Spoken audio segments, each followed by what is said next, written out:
আকবার।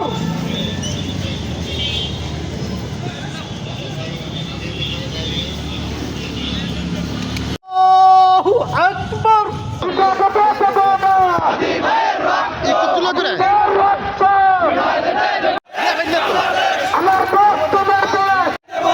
ওসমান হাদি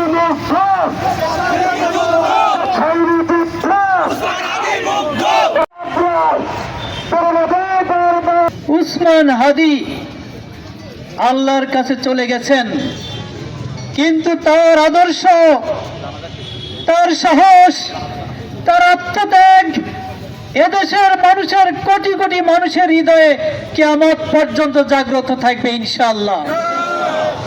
অন্যায় ও সত্যের বিরুদ্ধে, সত্য এবং ন্যায় প্রতিষ্ঠার জন্য, আগ্রাসী শক্তির বিরুদ্ধে, স্বাধীনতার সার্বভৌমত্বের দুশ্মন, মুসলিম জাতিসত্তার দুশ্মন, আমাদের সভ্যতা সংস্কৃতির দুশ্মনদের বিরুদ্ধে কিভাবে বুক চেতিয়ে দিতে হয়, কিভাবে জীবন দিতে হয়, তার আইকন হচ্ছে হাদি।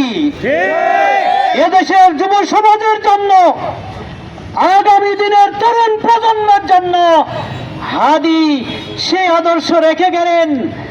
আমাদের জীবন লক্ষ্য আমাদের জীবনের চেয়ে দামি। ওই দামি বস্তুর জন্য আমরা জীবন দিতে পারি, কিন্তু ঈমান দিতে পারি না। আমরা জীবন দেব, কিন্তু ঈমান দেব না।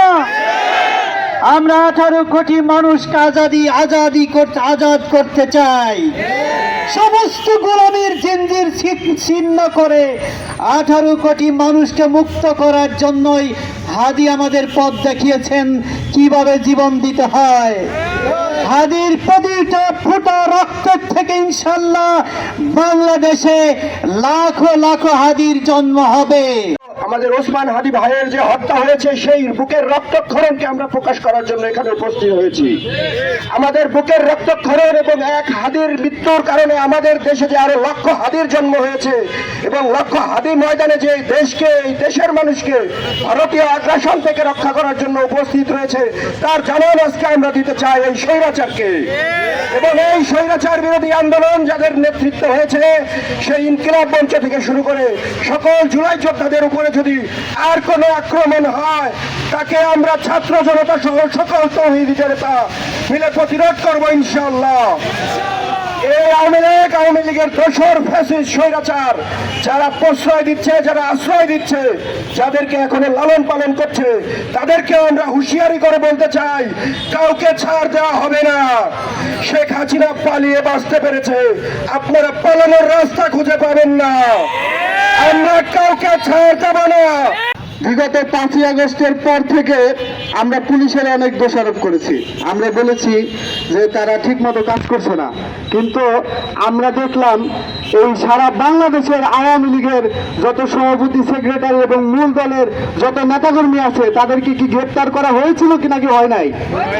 তাহলে গ্রেপ্তার করার পরে পুলিশের কি আর কোনো দায়িত্ব থাকে? তারপরে দায়িত্ব কার? বিচার বিভাগের। তাহলে যারা জামিন পেল এবং এই যে আইন উপদেষ্টা আসিফ নজরুল সাহেবের কাছে আমার প্রশ্ন, তাকে যে দায়িত্ব দেওয়া হলো, সেই কি দায়িত্ব কি সঠিকভাবে পালন করেছে? তাহলে সবার আগে পুলিশের বিচার হওয়ার আগে সবার আগে আইন উপদেষ্টার বিচার হতে হবে। এবং স্পষ্ট ভাষায় বলতে চাই, পুলিশের দোষ না দিয়ে আগে উপদেষ্টা আসিফ নজরুলের হিসাব নিন আপনারা। যাদের চেতনা আমাদেরকে উজ্জীবিত করেছে, তাদের মধ্যে অন্যতম ছিল আমাদের উসমান হাদি ভাই।